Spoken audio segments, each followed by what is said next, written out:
Quand on me dit un manga que j'aime en particulier, voire même un animé japonais, j'ai vraiment du mal à répondre à ça, parce que parfois, j'en ai vu tellement, mais c'est plus dans les années 80-90, et il y a une petite voix en particulier qui essaie de me talonner, qui essaie de me dire quelque chose, et que j'ai honteusement oublié, voire même de l'ignorer totalement, et cette petite voix n'est qu'autre que Cowboy Bebop.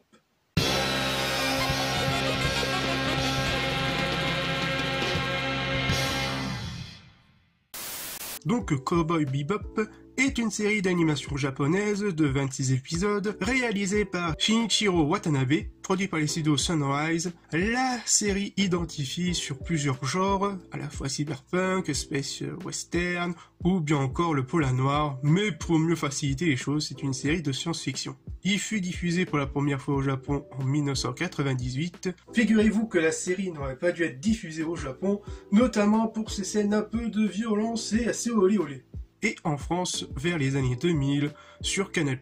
Il aura droit à un film sorti en 2001 et qui est un sorte de long épisode qui prend place entre les épisodes 22 et 23 de la série. Bon, concernant le film, ça va, c'est de très bonne qualité, j'en parlerai sans doute peut-être prochainement. Mais revenons à la série animée. Cowboy Bebop nous raconte les aventures de l'équipage du Bebop. Qu'est-ce que c'est ce truc-là aussi? Ça, c'est ma fusée, enculé de ta mère. En l'an 2071, constitué d'une grande partie de chasseurs de primes et du jeune pirate informatique voyageant à travers l'espace en quête de primes. Vous avez Jet, qui est le propriétaire du Bebop et qui était un ancien flic avant de devenir chasseur de primes. Vous avez Spike, qui est passé d'un ancien membre du Grande Mafia, mais il a une quête très personnelle, qui est de retrouver la personne qu'il aime, qui est portée disparue, sous le nom de Julia. Vous avez Faye Valentine, une jeune chasseuse de primes amnésique en quête de son passé. Vous avez Aide, une jeune fille de 13 ans aux multiples talents dans le piratage. Et enfin, vous avez la masque de l'équipage, appelée Aine, qui est un chien très intelligent et qui serait échappé d'un laboratoire secret.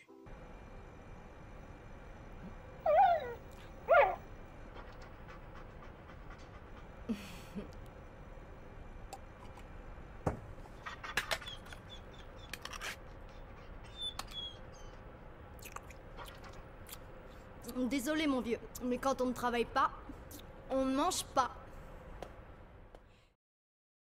Salope! A noter que l'équipage était au départ que composé de 2 personnes, à savoir Spike et Jet, et qu'au fur et à mesure de l'épisode, l'équipage va petit à petit à s'agrandir. La série va cependant laisser le temps de développer ses personnages, mais aussi de nous intriguer sur leur passé, mais aussi de nous montrer quelle réelle motivation qui les pousse dans leur quête, du début jusqu'à la fin, ce qui va les rendre encore plus attachants. Et l'OST de la série apporte beaucoup plus à cette ambiance western polar, se rapprochant plus du style jazz et blues qui fonctionne parfaitement. Okay, 3, 2, 1, let's jam.